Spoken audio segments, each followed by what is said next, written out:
हरे Krishna everyone, Radhe Radhe. चलिए start करते हैं आज की क्लिनजिंग। हरे कृष्णा एवरीवन, हर हर महादेव, जय श्री शंभू, जय माँ भगवती, जय गजानन।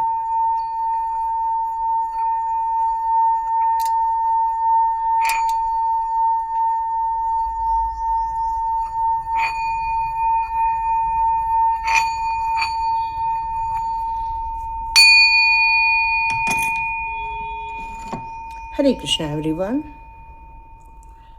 चलिए स्टार्ट करते हैं आज की रीडिंग। तो डियर, कल का रीडिंग वैसे भी मैंने कहा था कि बहुत कम लोगों के साथ रेजोनेट हो सकती है, लेकिन नो डाउट ये जो रीडिंग हो रही है अभी आपकी, यदि मन में कोई प्रश्न उठ रहे हैं या फिर आप किसी सिचुएशन से बाहर निकलना चाहते हैं तो ये वीडियो आपकी मदद ज़रूर करेगी। ये मोस्टली उन्हीं लोगों के लिए वीडियो है जो ईश्वर के द्वारा चुने हुए लोग हैं या ईश्वर के द्वारा तय किए गए लोग हैं, जिसको हम स्टार सीड भी कहते हैं। तो यहाँ पर अब प्रश्न ये उठता है, कई बार हम अपने सही रास्ते पर चल रहे होते हैं, ईश्वर के ज्ञान के अनुसार चल रहे होते हैं, उसके बताए हुए रास्तों के अनुसार उनके बंदों की हम देखभाल भी कर रहे होते हैं, पशु पक्षियों की भी बहुत देखभाल कर रहे हैं, प्राणियों की, पृथ्वी की, हम अपनी तरफ से सब अपना अच्छा बेहतर प्रदर्शन कर रहे हैं, लेकिन फिर भी हमारे जीवन में कुछ ऐसी सिचुएशन अनअवॉइडेबल आ जाती है जहाँ पर हम फंस जाते हैं और जहाँ से निकलना बड़ा मुश्किल हो जाता है। और ऐसे टाइम पर क्या होता है कि ये सारी स्थितियाँ हमें किसी जाल में फंसा देती हैं। फिर प्रश्न उठता है कि क्या मेरी किस्मत में मेरे साथ जो भी लिखा हुआ है क्या वो मेरे हाथों में है? क्या मैं अपने हाथों से अपनी किस्मत बदल सकता हूँ या बदल सकती हूँ या नहीं भी बदल सकती हूँ? क्योंकि आप अपने आप को एक स्टार सीड या चुना हुआ इंसान घोषित कर रहे हैं, लेकिन क्या आप उस जंजाल में से निकल पा रहे हैं? लेकिन आप निकलना चाहते हैं, और यदि अनअवॉइडेबल सिचुएशन है या फिर आपके साथ ऐसी कोई सिचुएशन है जो ब्लैक मैजिक जैसी है, या फिर कोई ऐसा इंसान है जो भयंकर कंट्रोलर है, ऐसा कुछ है जो आप अवॉइड नहीं कर पा रहे हैं बट आप वहाँ पर रहना भी नहीं चाहते हैं, यदि ये सिचुएशन है तो डियर, यहाँ पर आपके लिए बताया जा रहा है कि हमारे 3 प्रकार के कर्म होते हैं। जब हम इस धरती पर आए होते हैं तो हमें 3 चीज़ों से यहाँ पर ब्लेसिंग्स दी जाती हैं, और वो होता है हमारा पहला संचित कर्म, दूसरा होता है हमारा प्रारब्ध कर्म, और तीसरा होता है आगामी भी बोल सकते हैं या क्रियामान कर्म भी हम उसको बोल सकते हैं। यदि हम अपने संचित कर्म के बारे में बोले तो हमारा जन्म कई बार हुआ है, आज से कई हजारों या फिर 10 बार या 50 बार, कितने भी बार हमारा जन्म इसके पहले हो चुका है। तो उस पिछले जन्म के ऐसे कर्म जो अभी रेक्टिफाई नहीं हुए हैं या जिनका हमें परिणाम नहीं मिला है, वो अभी भी हमारे अकाउंट में शो करते रहते, जिनको हम संचित कर्म कहते हैं, और उन्हीं के अनुसार हमें परिवार मिलता है, घर बार मिलता है, ऐशो आराम मिलता है, या फिर गरीब घर में जन्म होता है, या हमें कुछ तंगी देखने को मिलती है। तो डियर, यहाँ पे आपके जो प्रारब्ध कर्म है वो आपके संचित कर्म का ही हिस्सा होता है। मतलब आपके यदि संचित कर्म 100 है तो आप मान के चलिए उसमें से यदि 25 कर्म इस जन्म में रेक्टिफाई होने हैं तो वो आपके साथ प्रारब्ध के रूप में इस जन्म में आते हैं, और उसी के अनुसार आपका बचपन बनता है, आपकी जवानी बनती है। क्रियामान कर्म, अब हम यदि बात करें तो जो कर्म हम वर्तमान समय में कर रहे हैं इस समय, वो हमारा क्रियामान कर्म है। मतलब यहाँ पर यदि आपके भाग्य में लिख दिया गया, आपकी पत्रिका में लिख दिया गया है कि भाई आप अपने जीवन में ज़्यादा पैसा नहीं कमा पाओगे, या आपकी लाइफ की रिलेशनशिप हमेशा टेंशन में रहेगी, या आपको हमेशा अनअवॉइडेबल सिचुएशन मिलते रहेंगे, तो ये सारी सिचुएशन आपको लाइफ में धीरे धीरे देखने को मिलेगी।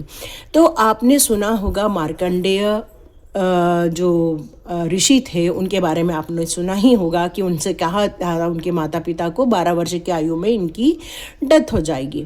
अब हमारे जो महादेव जी हैं वही हमें इस प्रॉब्लम से बाहर निकालते हैं, इसलिए हम लोग त्र्यंबकम यजामहे सुगंधिम पुष्टिवर्धनम उर्वारुकमिव बंधनात् मृत्योर्मुक्षीयमामृतात्, और हम इस मंत्र का जाप करके अपनी इस जो अनअवॉइडेबल जो हमारी ये प्रॉब्लम रहती है मृत्यु वाली, उसको हम टाल सकते हैं। मतलब आपके प्रारब्ध को आप बदलने की क्षमता रहती है। यही भगवद गीता में भी लिखा है कि आप अपने प्रारब्ध को बिल्कुल बदल सकते हैं अपने कर्मों के द्वारा, अपने कर्मों को जो आप प्रेजेंट में काम कर रहे हो उसी के द्वारा, है ना। तो यहाँ पर यही चीज़ अब आपको हम टैरो से बताएंगे कि आपके किस प्रकार के गुण, चाहे वो सात्विक गुण हो या राजसिक गुण हो या तामसिक गुण हो, उसमें आप किसको प्रमुखता देते हैं, आप शुभ अशुभ में किसको ज़्यादा प्रमुखता देते हैं। चॉइसेस हजारों रहेंगी, उसमें से आप क्या चुनते हो, यही आपका पुरुषार्थ है और यही आपका क्रियामान या आगामी कर्म बनता है। और इसी से ही आप अपने प्रारब्ध को रेक्टिफाई भी करते हैं। और इसीलिए आपने देखा होगा बहुत प्रचलित आजकल डिवाइन प्रेयर है, I am sorry, please forgive me, thank you, I love you. और इसीलिए इस प्रेयर को हम ज़्यादा से ज़्यादा महत्व देते हैं, क्योंकि इस प्रेयर के माध्यम से ही हम अपने प्रारब्ध को भी बदल लेते हैं, हमारे जो कार्मिक सिचुएशन है उसको रेक्टिफाई कर लेते हैं और अपने जीवन को एक नई दिशा देने के लिए आगे बढ़ते हैं। लेकिन प्रेजेंट में कृष्ण के कार्ड में हमेशा आता है प्रेजेंस ऑफ योर माइंड, मतलब ये हमेशा यही कहा जाता है कि सिचुएशन सभी के साथ बहुत कुछ होती है, लेकिन उस समय उसका क्या निर्णय है वही उसको या तो आगे बढ़ाता है या वहाँ अटका देता है। तो प्रश्न ये उठता है कि क्या मेरी किस्मत मेरे ही हाथों में है? तो इसका उत्तर है यस, आपके ही हाथों में है। आपके हाथों के द्वारा, आपके कर्मों के द्वारा, आपके प्रारब्ध, आपके जो क्रियामान कर्म है उसके द्वारा ही आप अपने इस सिचुएशन को सही कर सकते हैं। तो देखते हैं आपके इस प्रारब्ध को बदलने के लिए आपको किन दिशाओं की ओर जाना होगा। तो चेक करते हैं आपको किन दिशाओं की ओर जाना होगा। इस प्रारब्ध को यदि बदलना है तो आपको किन दिशाओं में जाना होगा।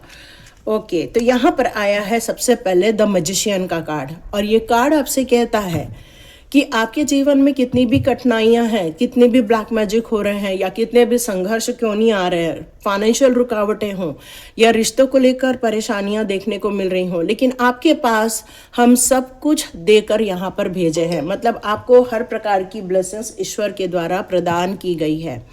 आप परिपूर्ण हो अपनी सिचुएशन को अपने अनुसार बदलकर आगे बढ़ने की, क्योंकि हमने आपको ब्लेस किया हुआ है आपकी विल पावर से। ईश्वर यह कहना चाहते हैं कि आपको इंटेलेक्चुअल पावर दी है कि सही चीज़ों को सही समझो और गलत चीज़ों को गलत, और आपके डिसीजन ही अब आपका क्रियामान कर्म बनाएंगे और आपके क्रियामान कर्म से ही आपके प्रारब्ध और आपके जो संचित कर्म है वो धीरे धीरे कम होते जाएंगे। और इसीलिए कहते हैं कि प्रत्येक काम को इंटेलेक्चुअल वे में करो, मतलब उसमें क्या किसी को नुकसान हो रहा है, क्या किसी की आत्मा हर्ट हो रही है, किसी को फिजिकली हर्ट हो रहा है, या किसी को हम फाइनेंशियल धोखा दे रहे हैं, या किसी को हम उनकी लाइफ में दिक्कतें पैदा कर रहे हैं। यदि हम ये सारे काम नहीं कर रहे हैं तो मान के चलिए आप धीरे धीरे अपने प्रारब्ध को या अपने संचित कर्म को कम ही कर रहे हैं। इसलिए चिंता नहीं करना है, इसी काम को आगे बढ़ाना है। अब यहाँ कंसंट्रेशन की बात की जा रही है, तो यहाँ डिवाइन कहते हैं, आपको ईश्वर कहते हैं कि हमेशा अपनी एकाग्रता बनाए रखें। मतलब आपके पास हमेशा अपनी कर्मों की लिस्ट होनी चाहिए कि मुझे क्या करना है और क्या नहीं करना है, ये हमेशा लिस्ट होनी चाहिए। तो उससे आपके जीवन में जो भी आपके प्रारब्ध कर्मों के कारण कुछ भी यदि ऐसी सिचुएशन आती है जिसमें आप फंस सकते हैं तो आप फंसेंगे नहीं, क्योंकि आपकी एकाग्रता आपको ये बताएगी हमेशा कि भाई मुझे इस रास्ते पर नहीं जाना है, क्योंकि आपके क्रियामान कर्म ही आपके प्रारब्ध को बदलने वाले हैं। अब यहाँ ईश्वर कहते हैं, विल पावर की बात करते हैं कि मैंने तुम्हें बहुत स्किल दिए हैं, बहुत सारी योग्यताएं दी हैं, तुमको अच्छे माता पिता दिए हैं, तुमको अच्छे गुरुजन दिए हैं, जो आपके जीवन को एक सक्सेसफुल बनाने के लिए सफिशिएंट है।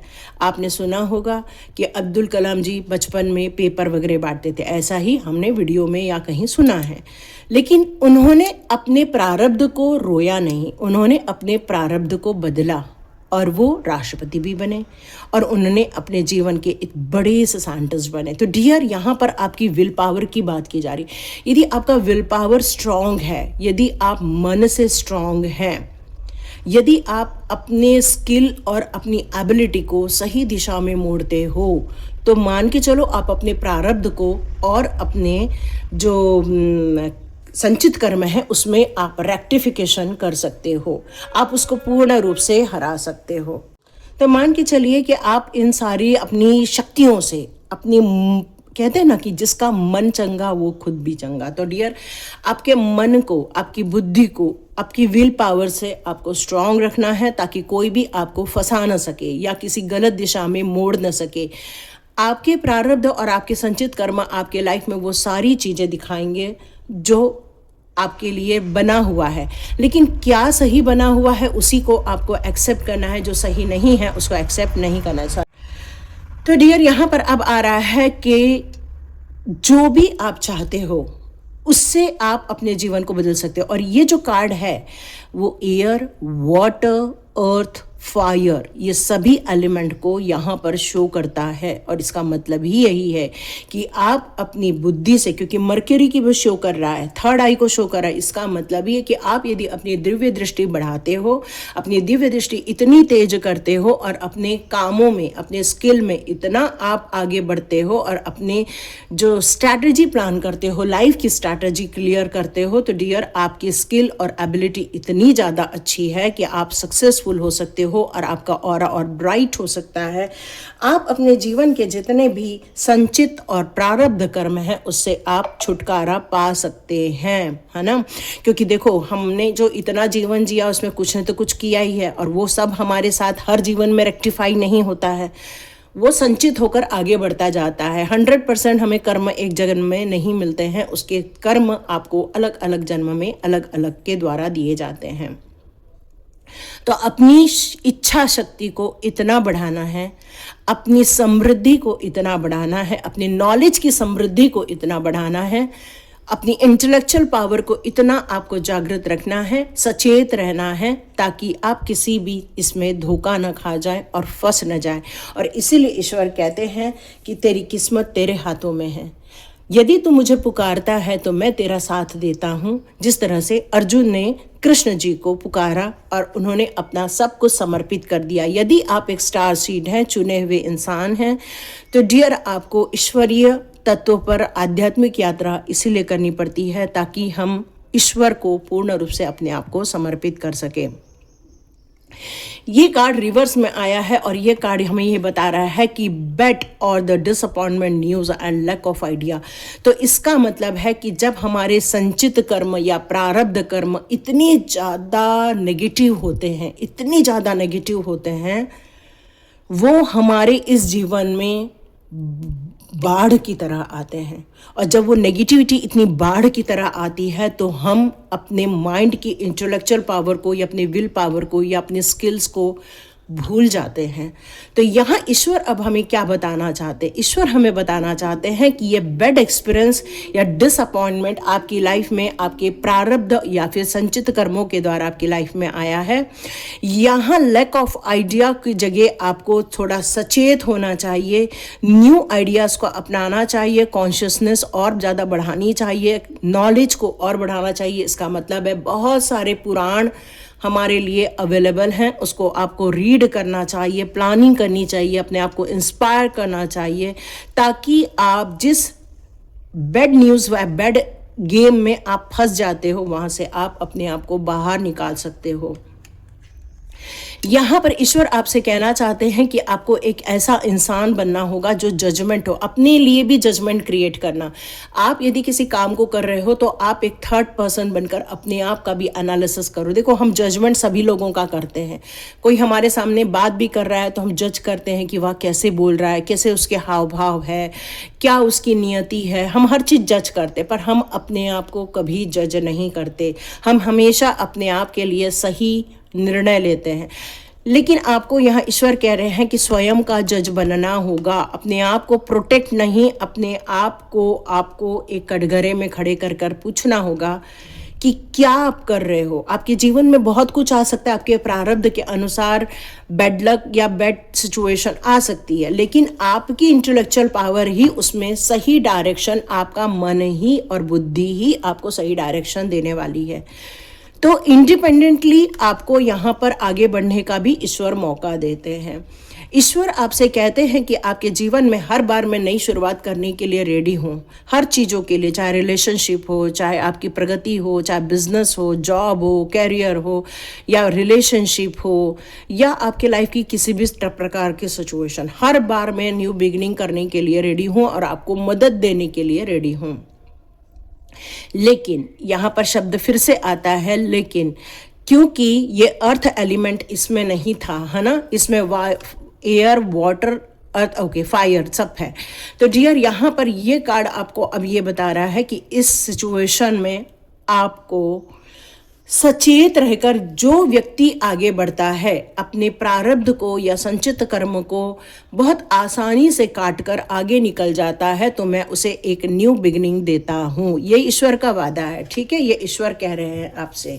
तो अब देखते हैं ईश्वर आपसे अब और इस सिचुएशन में क्या कहना चाहते हैं। ईश्वर कहते हैं कि सिर्फ आप अपने संचित कर्म या प्रारब्ध को सिर्फ अपने लिए ही नहीं, आप अपने पूर्वजों के लिए भी न्याय क्रिएट कर सकते हो।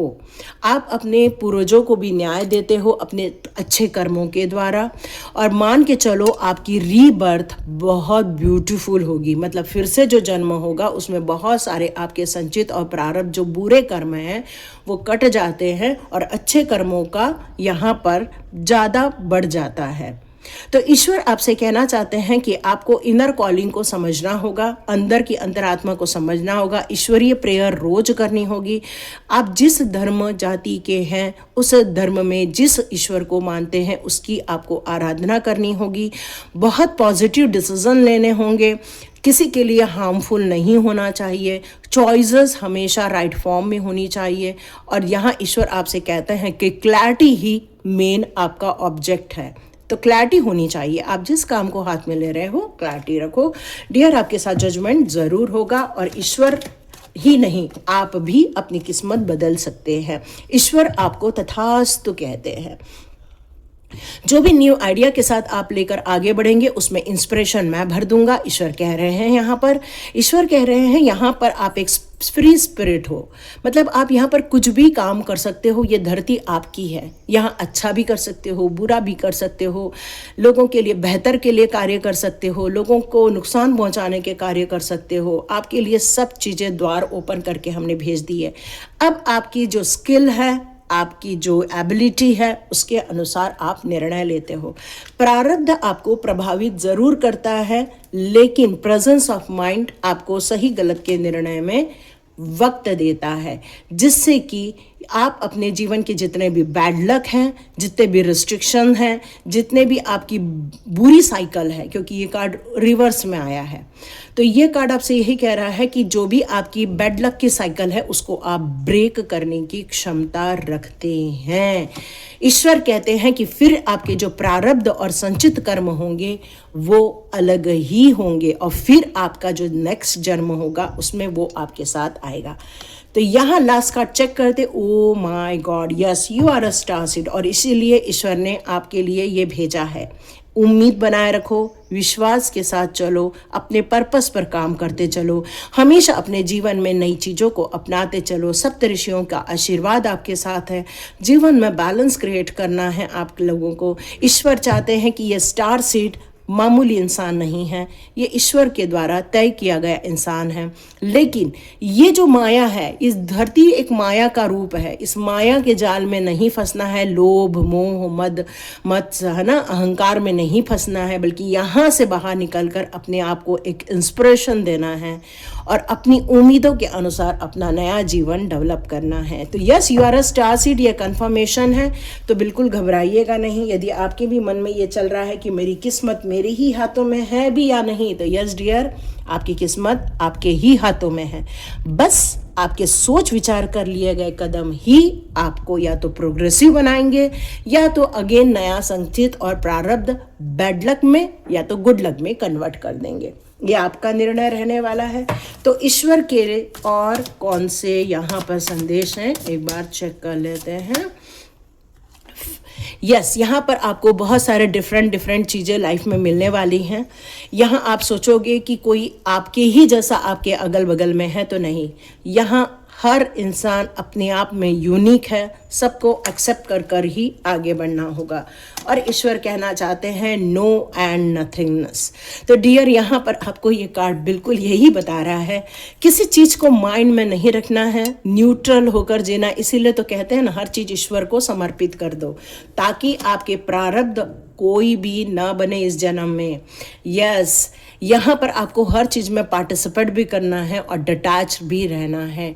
सही गलत का निर्णय ईश्वर के बात बताए हुए रास्ते पर ही निर्भर है। आप चाहें तो गीता का पाठ कर सकते हैं, आप चाहे तो किसी भी पुराण का पाठ कर सकते हैं। Sharing is caring. यस, जितना आप दुनिया में अच्छी चीज़ें बांटोगे, लोगों की भलाई के कार्य करोगे, आपके जीवन में वही आएगा। इनर वॉइस को सुनना बहुत ज़रूरी है। आपकी इनर वॉइस बहुत कुछ कहती है, क्योंकि आप एक स्टार सीड हो, इसको तो अवॉइड नहीं किया जा सकता। तो डियर, अपने आप को इन सारे प्रारब्ध और संचित कर्म के जंजाल से बाहर वेग पूर्वक निकलना होगा। धीरे धीरे निकलने से आप वहाँ फंस सकते हो। जैसे देखो, आपका ना एक नाली बड़ा चौक होता है, एक पाइप है, मान लो पेड़ों में पानी डाल रहे हैं, वहाँ पर बड़ा चौक हो जाता है। कई बार जैसे 8-10 दिन पानी नहीं डालो ना, तो अंदर काई जम जाती है। फिर जब नल को पूरा खोलते हैं ना, तो देखो उसके अंदर से पूरा कचरा एकदम फ्लो से निकलता है। पर वही कचरा आप यदि नल को आधा से भी कम खोलते हो ना, तो वो बड़ा धीरे धीरे निकलता है और काइयाँ वहीं जमी रहती है। तो यहाँ पर ईश्वर यही कह रहे हैं, इस बेड संचित और प्रारब्ध कर्म से आपको वेग से बाहर निकलना है, ताकि ये जो जितनी भी डार्कनेस है वो छूट जाए और आप एक लाइट में प्रवेश कर सको। यदि ये रीडिंग आपको बहुत अच्छी लगी है तो डियर, आपको ये ट्रैवलिंग को एक्सेप्ट करना होगा। ये एक आत्मा की ट्रैवलिंग है और इसमें आपको चाहे तो बिल्कुल सक्सेसफुल हो सकते हैं। यहाँ तक किसी ने रीडिंग ये देखी तो प्लीज़ कमेंट बॉक्स पे लिखो, मैम हमने धैर्यपूर्वक ये रीडिंग सुनी, क्योंकि ये आज ईश्वरीय वाच है। हरे कृष्णा। मिलते हैं नेक्स्ट रीडिंग में।